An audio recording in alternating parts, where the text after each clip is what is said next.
El cine es reflejo de su contexto, de su realidad y de sus aspectos políticos y sociales cambiantes, y que cada vez apuntan a una mayor diversidad. Es un hecho innegable e inevitable. Personalmente no me opongo a la diversificación. A lo que sí me opongo es a la narrativa manipuladora y victimista creada por un sector a favor de esta diversidad, que, sea por ignorancia, por agenda política o por carencia de juicio propio, lo que conlleva a repetir, sin cuestionar lo que los exponentes de dicha agenda dicen, intentan manipular a la sociedad, haciéndoles creer que la diversidad es un logro del nuevo siglo, y viéndose en ellos mismos como los héroes o abanderados de esta diversidad. En otras palabras, no es el qué, sino el cómo. El problema no es la diversidad, sino el cómo se ejecuta, el cómo se trata, el cómo se aplica. Vivimos en la época de la reivindicación y politización de las minorías, en donde las diferencias se resaltan y se presumen más que nunca. Como dije, no tengo problema con eso y no tendría que. Vivimos bajo leyes que garantizan, al menos en la teoría, numerosas libertades. Y digo en la teoría porque, además de que ciertos estados puedan pasarse dichas leyes por el arco del triunfo, aún es discutible hasta qué punto se debe permitir la libertad de expresión.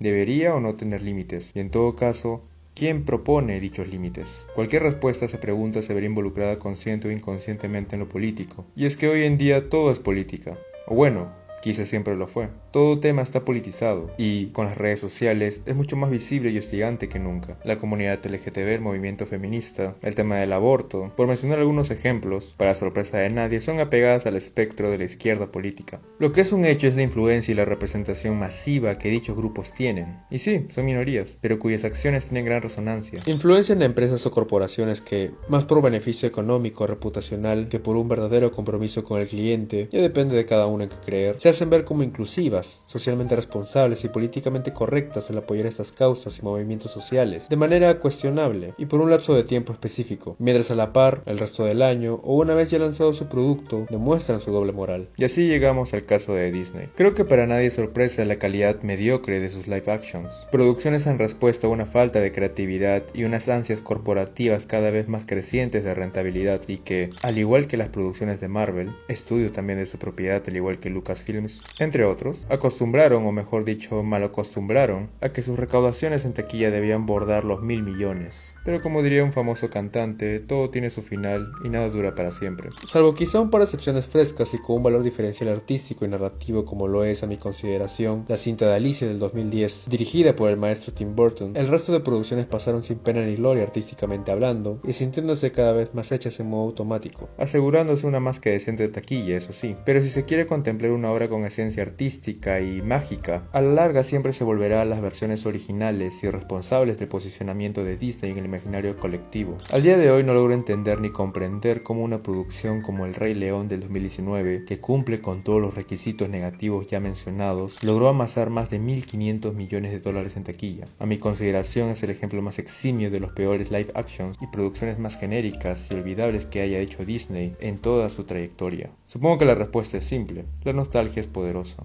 Pero ya desde antes dichos live actions venían destacando y siendo tema de discusión por sus decisiones en pos de la diversidad y la inclusión. El primer personaje o pareja LGTB de Disney.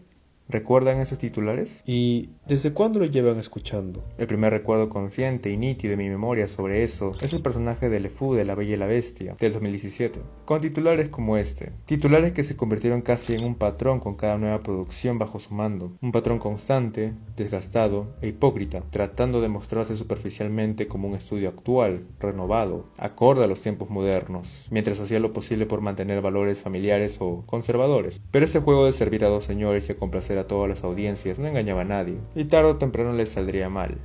The Little Mermaid o La Sirenita es indudablemente la producción más polémica de Disney en el nuevo siglo, por no decir en toda su historia. Si The Rings of Power marcó el 2022, en 2023 ese puesto lo ocupará el live action de La Princesa Marina, ambas causantes o detonantes de controversias que arrastran desde el día de su confirmación. Y lo sé, hice una video retrospectiva o crónica sobre la producción de esa serie. Para los interesados pueden ver mi video. A diferencia de otras superproducciones estrenarse, como por ejemplo la secuela de Dune, en el caso de ese live action ha sido de las más esperadas, por no decir la más esperada de toda la cartelera del 2023, pero por las razones equivocadas. Y digo bien al decir de las más esperadas, a pesar de sus llamados haters por la misma Disney o trolls por la misma Variety. Seres rotos, vacíos, patéticos que no se adaptan a los tiempos modernos y que poseen una vida tan irrelevante que lloriquean por el color de piel de un personaje imaginario, como lo declaró Josh Gad, actor que hizo de LeFou en La Bella y la Bestia, el tan aclamado personaje por su sexualidad. Ahora, con esto no niego la existencia de esta clase de individuos, ni mucho menos defiendo sus actitudes nefastas, que odian verdaderamente cualquier ápice de diversidad racial, sexual, etc. en cualquier medio de comunicación. ¿Que hay gente racista? Sí. Gente machista, sexista y verdaderamente misógina? Sí. Gente patética, por supuesto. Gente con vidas vacías, me incluyo en esto último. ¿Creen que sería crítico u opinólogo de cine si tuviera una vida? Claro que no. El problema es que Disney, convencidos de su victimismo y conscientes de lo que hacen, no ven la diferencia entre una crítica y un discurso de odio. Una persona puede ser un admirador o seguidor de alguien o de un producto que es de su agrado, pero eso no significa que no vaya a criticarlo. Justamente por esa admiración o cariño que se tiene hacia ese alguien o algo, es que se le critica, en pos de una mejora. No de las que solo se quedan en un no me gusta y punto, sino las llamadas críticas constructivas o las críticas bien argumentadas. No siempre serán bonitas de escuchar. La verdad no tiene por qué ser agradable. En lugar de ser un fanático que acepta y apoya fervientemente cualquier decisión que haga un agente específico, sin cuestionarse siquiera si hay algo malo o a mejorar en ello. En otras palabras, un lamebot, haciendo uso del mismo argumento chantajista y manipulador, recurrente y conocido estos últimos años. O apoyas mi producto o eres un cerdo machista, misógino, asqueroso, homofóbico, racista, sexista, partidario del patriarcado opresor que solo busca la aprobación del hombre blanco heteronormativo delgado, o parafraseándolo, o estás conmigo o en mi contra. Un argumento usado por la directora Elizabeth Banks, ya saben, la que hizo de Betty Brant en Spider-Man, para su película Los Ángeles de Charlie, culpando de su fracaso a los hombres, quienes tienen alergia a películas de acción protagonizadas por mujeres, según ella,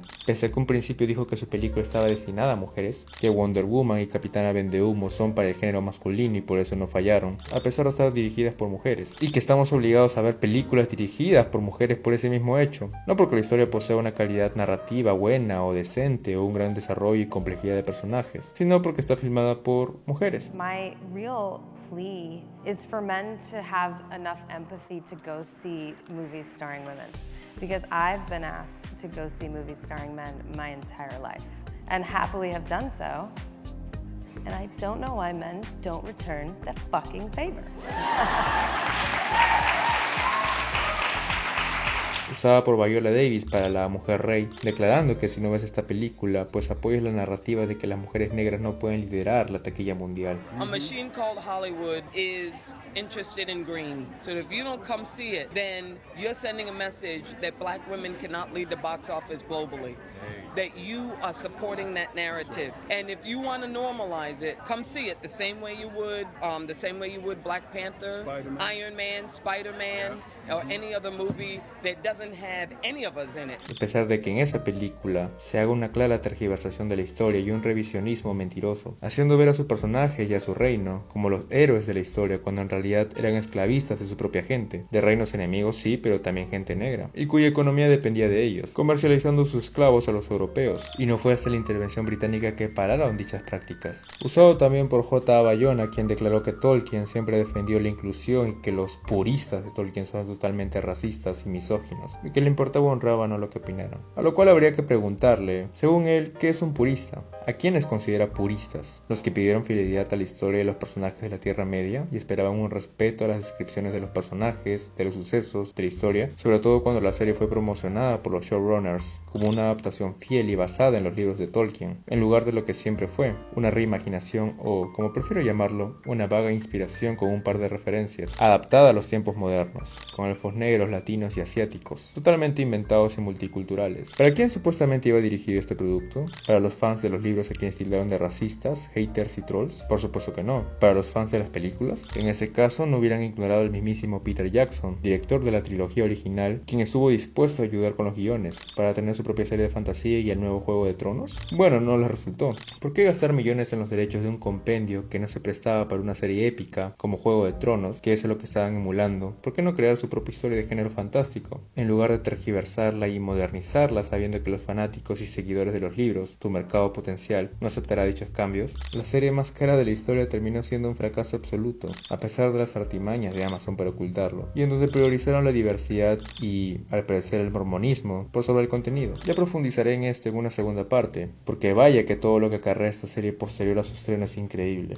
De hecho, si se dan cuenta, tiene muchas cosas en común: el cambio de piel de los personajes, adaptar el producto a tiempos modernos, tildar de haters a todos los que los critican, y tergiversar números, críticas e información. Sí, hasta ese punto he llegado, como veremos más adelante. Pese a eso, tengo que decir que el caso de La Sirenita es mucho más grave. Como dije, no niego ni defiendo la existencia de gente discriminadora, radical o extremista. Lo hay en todo movimiento y comunidad, pero el problema es generalizar, meter a todos en un mismo saco, incluso tu mismo público objetivo, haciéndote ver como la víctima de una sociedad conservadora y hacer parecer cualquier clase de crítica, así sea constructiva o bien argumentada, como hate o discurso de odio, siendo apoyado por gente que, por plena ignorancia, se come dicha pieza discursiva ignorando todo el rompecabezas, sobre todo viniendo de un estudio muy hipócrita, como ya mencioné, y no hablo por seccionar en el siglo pasado, sino en tiempos recientes, haciéndose ver como un mártir del progresismo, de las minorías, de la inclusión en Occidente, cuando a la par ajusta sus producciones super inclusivas a las políticas no progresistas de Asia, por ejemplo, como fue el caso de Lightyear. Mientras por una parte Disney defendía su producción y se enfrentaba al ya famoso proyecto de ley en Florida, Don't Say Gay o No Digas Gay, la cual prohíbe la instrucción en el aula sobre temas LGTB y la exposición de los niños a temas considerados inapropiados para su edad, por otro lado se adecuaba a las políticas y prohibiciones de Medio Oriente. Producciones como Thor, Amor y Risas, Doctor Strange 2, West Side Story y Eternals habían sido prohibidas por su contenido LGTB. Y ante la censura de Lightyear, en Arabia Saudita, Emiratos Árabes Unidos, Bahrein, Egipto, Kuwait, Omán, Qatar, Malasia e Indonesia, antes de su estreno, Chris Evans mencionó que las personas que tuvieran problemas con esta comunidad morirían como los dinosaurios. De todas formas, Lightyear fue un fracaso, superada por mucho por la competencia, con un producto de menor presupuesto y menor calidad narrativa. En adición a esto, debido a su conflicto con Ron DeSantis, gobernador de Florida, por dicho proyecto, dio como resultado la aprobación de una ley por parte del Senado de Florida que ponía fin a los beneficios fiscales y gubernamentales a las propiedades de Disney en dicho estado. Como parte de esta subordinación de Disney a las políticas asiáticas, de China específicamente, podría incluirse el retoque de sus pósters.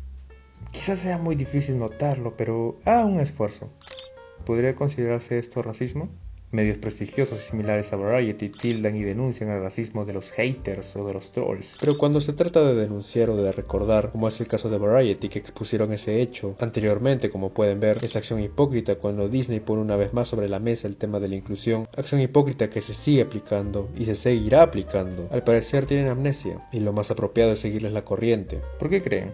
Exacto, porque cuando se trata de dinero, ahí la diversidad es lo último que importa. O en otras palabras, con dinero baila el perro. Disney, al igual que toda empresa, busca rentabilidad. Esa es la razón de todo agente empresarial, y no hay nada de malo en eso, sino en su doble moral, y en su fachadera de responsabilidad social, fallando en su estrategia de quedar bien y complacer a ambos lados, tanto conservadores como progresistas, nacionales e internacionales. Y esa hipocresía no es solo del estudio ni de las revistas dedicadas a las exclusivas y primicias del mundo del entretenimiento, sino de las personas comunes y defensoras del mismo estudio, como veremos más adelante. I'm dreaming and I'm just grateful and I don't pay attention to the negativity. I just feel like, you know, this role was something bigger than me and greater and it's going to be beautiful. I'm just so excited to be a part of it and yeah.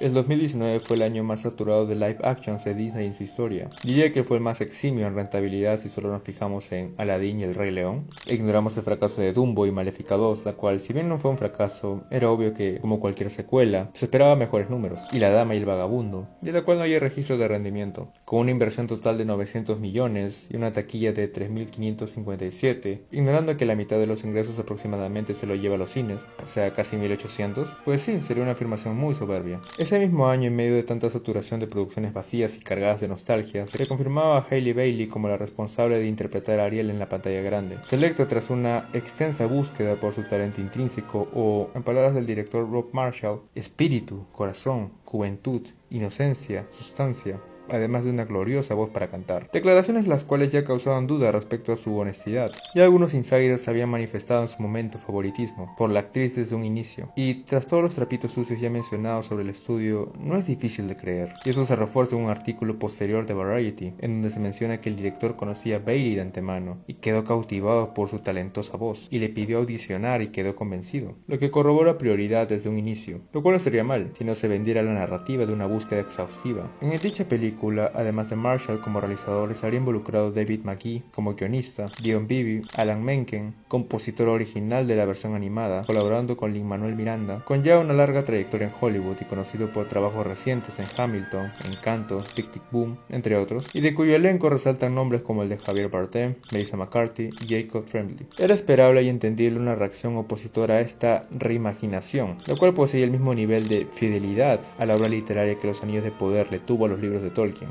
manifestado bajo el hashtag #NotMyAriel, mientras otros defendían la nueva propuesta. A esto Disney replicó a través de su cuenta de Instagram de su canal de TV Freeform una justificación a su accionar de una manera tan forzada, ridícula y una vez más hipócrita. Una carta abierta para que las almas pobres y desafortunadas puedan recapacitar y en la que se aplica una vez más el argumento de o apoyas mi producto o eres un racista. Sí, hay población negra en Dinamarca. Pero si nos ponemos quisquillosos, ¿por qué alguien de color de piel negra específicamente? El director menciona que Bailey fue elegida por su talentosa voz, lo cual es un hecho y lo podemos ver en los trailers, pero en serio, de todas las participantes del casting, si es que lo hubo y no fue exclusivo para personas de un color de piel específico, ¿no había una pelirroja que cantara tan bien y rivalizara con Bailey? Que tuviera también espíritu, corazón, juventud, inocencia, sustancia y una voz gloriosa como él declara. ¿Por qué no una asiática o latina como lo hicieron para Blancanieves, tomando en cuenta que la población hispana es mayor a la afroamericana, público al cual están apuntando, aunque no lo digan explícitamente? A toda esta controversia, Halle Bailey hacía caso omiso, y a diferencia de Disney demostraba ser más madura con algunas de sus respuestas.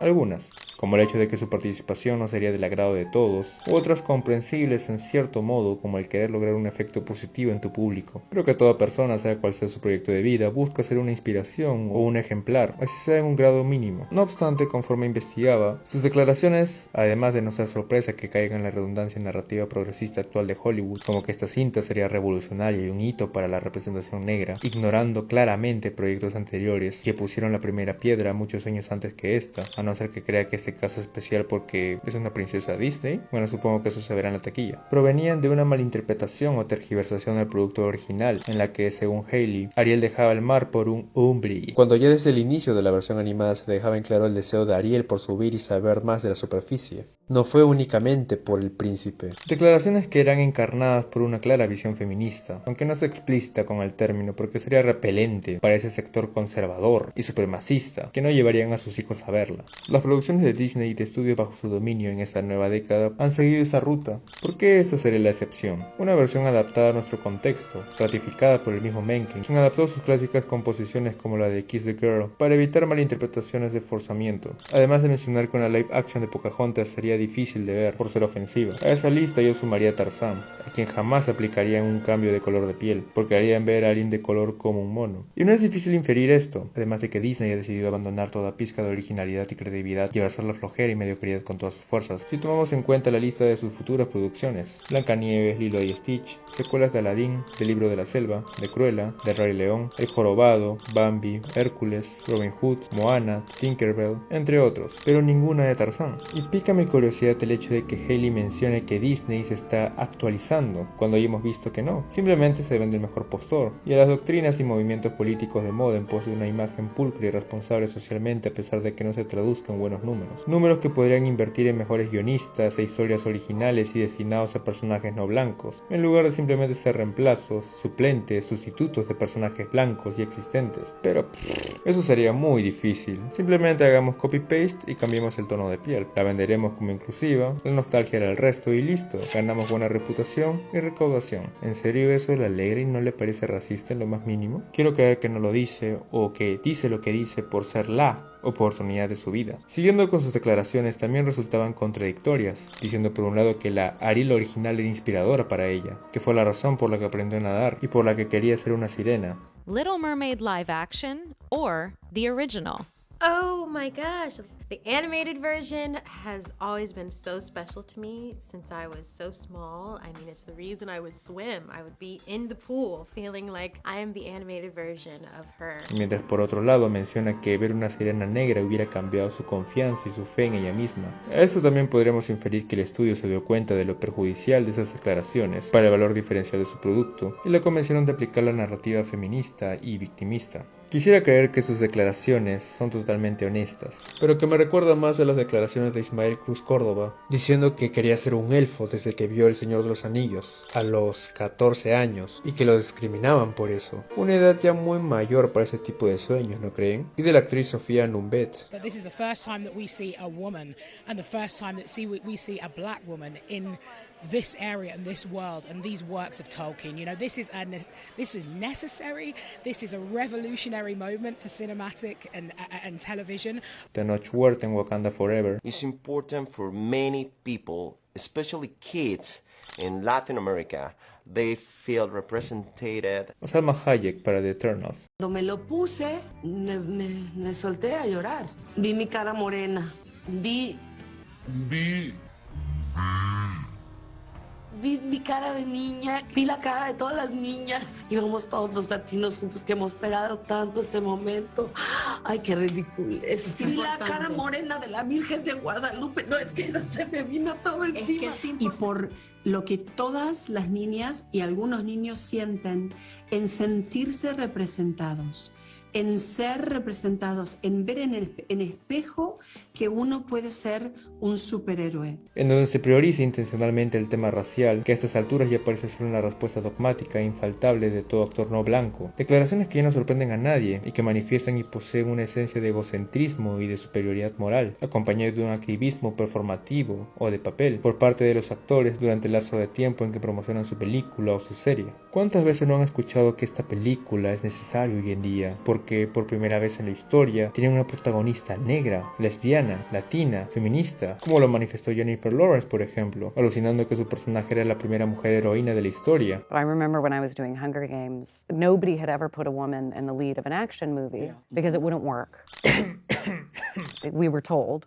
Girls and boys can both identify with a male lead, but boys cannot identify with a female lead. Que esta película es tan hermosa que hasta hizo llorar a todos al ver a Hailey como Ariel, y hasta la misma Oprah le dio un ramo de flores a la actriz. Y revolucionaria en el cine por su reparto diverso, y que le hace un favor a las comunidades minoritarias. Si no ves esta película, siendo negro, siendo latino, pues eres parte del problema. Eres parte del sistema. Eres un opresor. Como llevo diciendo, el problema no es la diversidad. Lo que sí es un problema es que se enfoquen solo en eso. Que vendan la historia principal únicamente desde ese ángulo en lugar de, no sé, la calidad audiovisual. Es a partir de esta remembranza que cuestiono la honestidad y la originalidad de sus declaraciones, y me pego más a la hipótesis de respuestas guionizadas, y siendo por ende un calco, una réplica, una reproducción de los antecedentes ya expuestos, y que hasta el día de hoy siguen pensando que son o serán los elegidos de cambiar la historia y acabar con la discriminación y el predominio blanco en el cine. Y hablando de mi heroína favorita, quien al parecer cree también serlo en la vida real, que sus ideales son los correctos y justos, como lo reveló en una entrevista de Vogue, que además de tener pesadillas como un republicano patriarcal, en 2016 se peleó con sus padres por no compartir su tendencia política y votar por Trump y no por Clinton, y en sus palabras, le costó años perdonarlos.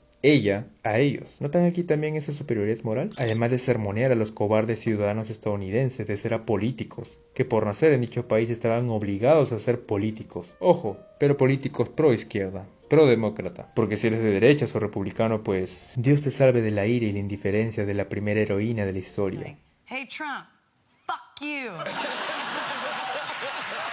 A partir de esto lanzo la siguiente pregunta. ¿Es realmente necesario que el personaje que ves en la pantalla grande se vea igual que tú para poder identificarte? ¿Tiene que ser de tu misma raza, de tu mismo sexo, de tu misma orientación sexual, poseer tus mismas discapacidades físicas, en lugar de identificarte por su personalidad, por sus valores, por sus efectos y sus ideales? ¿Tengo que ser del mismo color de Adonis Creed para identificarme con su Odisea? ¿Ser blanco, atractivo y millonario para identificarme con Batman? ¿Tener el mismo físico que los superhéroes para poder identificarme con sus historias, con sus odiseas? Haciéndome una radiografía woke, soy un latinoamericano no blanco heteronormativo y por ende patriarcal según las feministas, pero eso no significa que deba sentirme identificado sí o sí con un personaje ficticio solo porque comparte mis mismos rasgos físicos o tenga que defenderlo, me identificaré y lo apoyaré en su cruzada por sus acciones, sus debilidades, su ética y sus propósitos. Y es que ese es el punto. Se supone que deberíamos destacar sus ideales, sus filosofías, su forma de pensar, su moral, el cómo está escrito, su arco de personajes, si es digno de ser estudiado o admirado. Aunque para admiración están los personajes históricos y reales. Pues ¿qué pasa si es un mal personaje y tiene pocos e irrelevantes minutos en pantalla? ¿Tengo que celebrarlos y admirarlos? ¿De qué sirve si es un personaje reciclado, olvidable e irrelevante? Esto me recuerda mucho el caso de Eternals, el personaje de Salma Hayek. No dudo de su calidad actoral, pero su personaje no es que sea de gran peso narrativo, ni mucho menos memorable, todo lo contrario. Lo cual me lleva a este sentimiento latino, o de Latino Gang,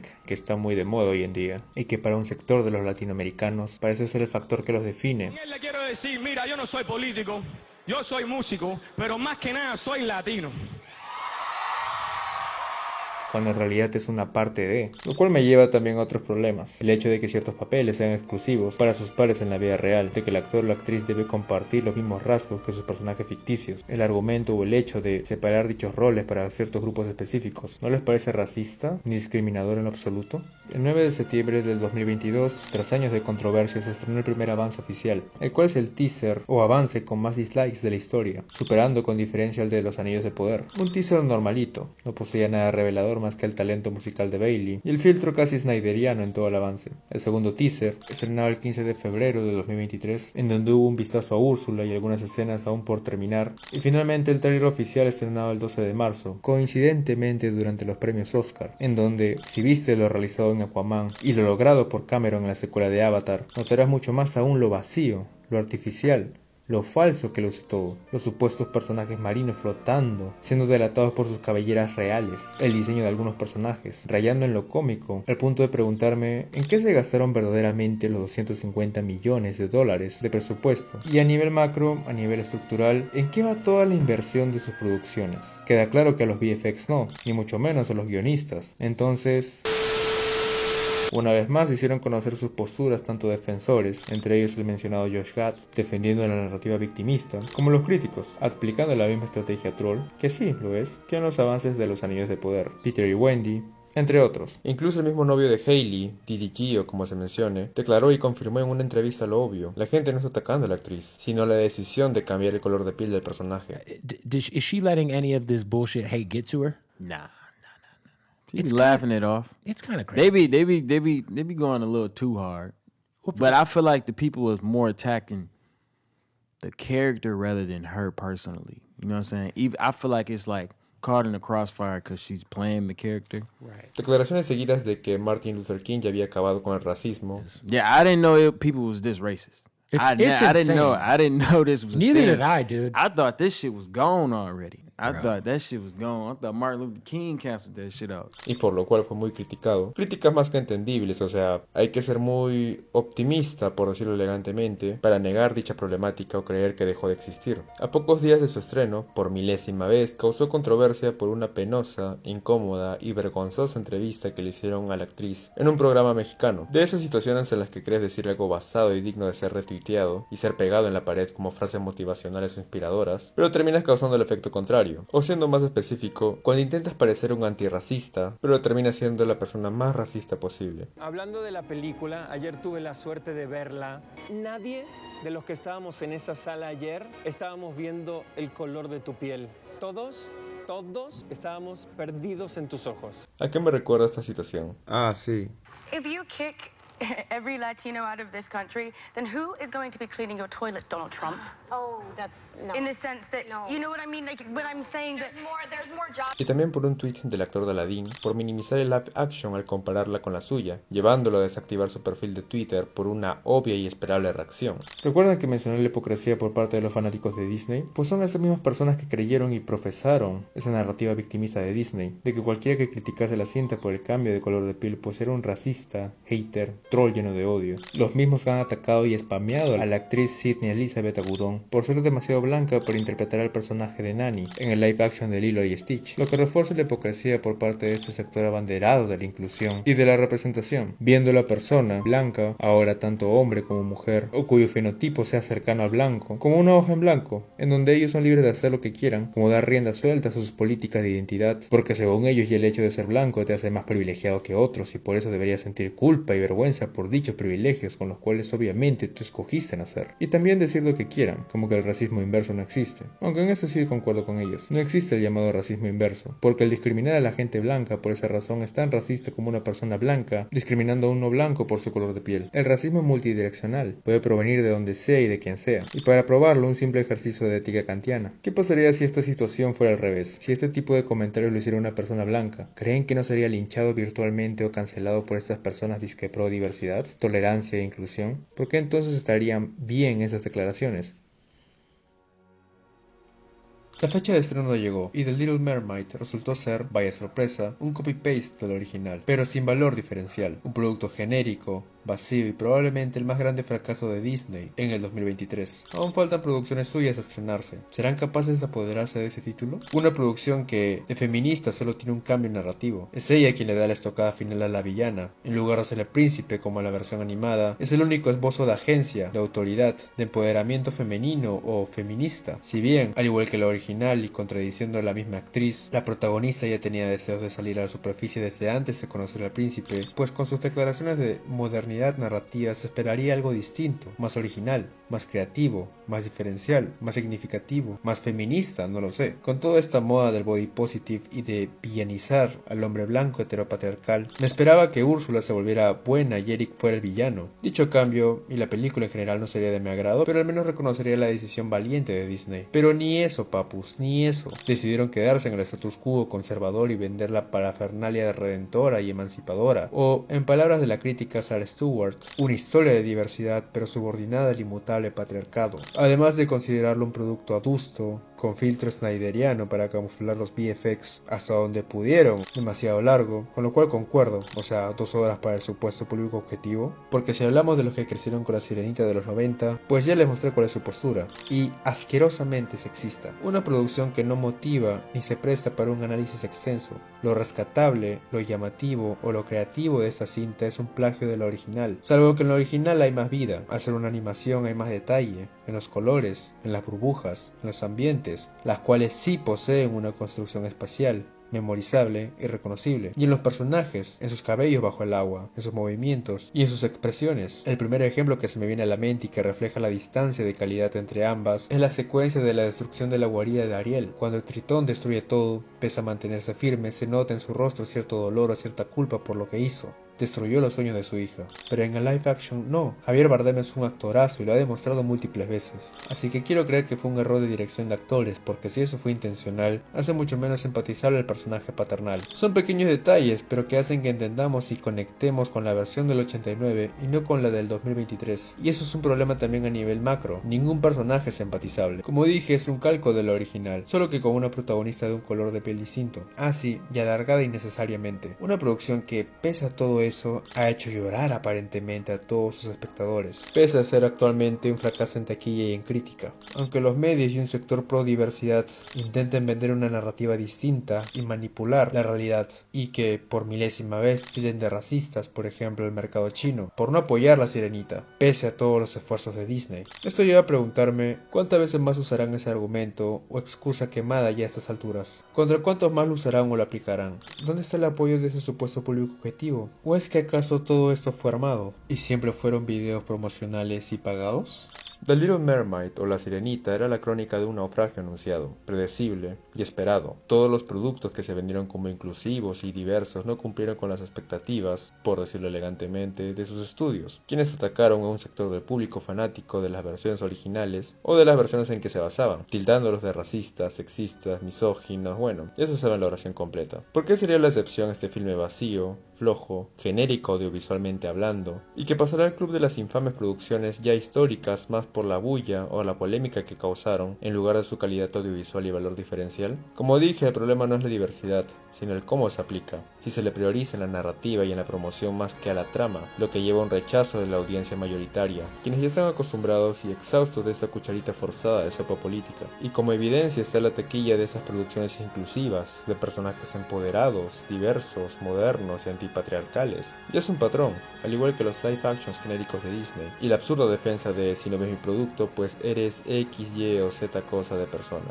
y que se repetirá con el probable fracaso de la Blancanieves latina blanca, o mejor dicho de descendencia latina, un concepto que también está de moda y que genera controversia, y cuya actriz que encarnará el rol también es toda una joyita de personaje. Pero de eso ya hablaré en su respectivo video, cuando veamos a nuestra princesa latina ser envidiada por la malvada bruja por su belleza. Ustedes también ven el elefante en la habitación, ¿verdad? Ya hablando en serio, The Little Mermaid es un producto olvidable, de insípida forma y de contenido genérico y aburrido, camuflado y envuelto en una narrativa de buenas intenciones y que dependerá del espectador creérsela o no, al igual que seguir consumiendo dichos live actions, a pesar de ser cada vez más notorio que están hechas en modo automático.